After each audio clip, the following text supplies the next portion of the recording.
বিশ্বের বিভিন্ন দেশে এমন কিছু অদ্ভুত আইন বা নিয়ম আছে যেগুলো শুনলে সত্যি চমকে যেতে বাধ্য হবেন।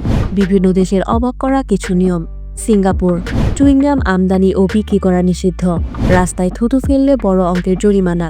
জাপান, ট্রেনে জোরে কথা বলা বা ফোনে কথা বলা অশোভন, অফিসে দেরি করলে প্রকাশ্যে ক্ষমা চাওয়া সামাজিকভাবে স্বাভাবিক।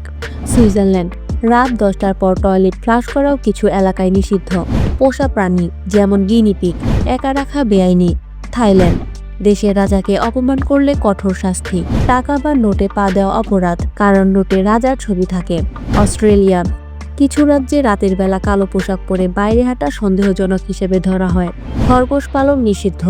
ইতালি, ভেনিসে কবুতরকে খাবার দিলে জরিমানা।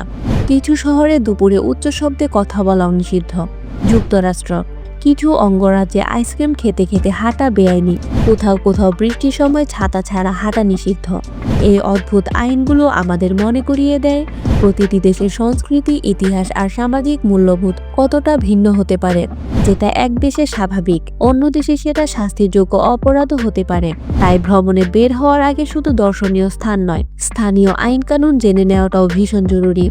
আপনি কোন দেশের নিয়ম শুনে বেশি অবাক হলেন?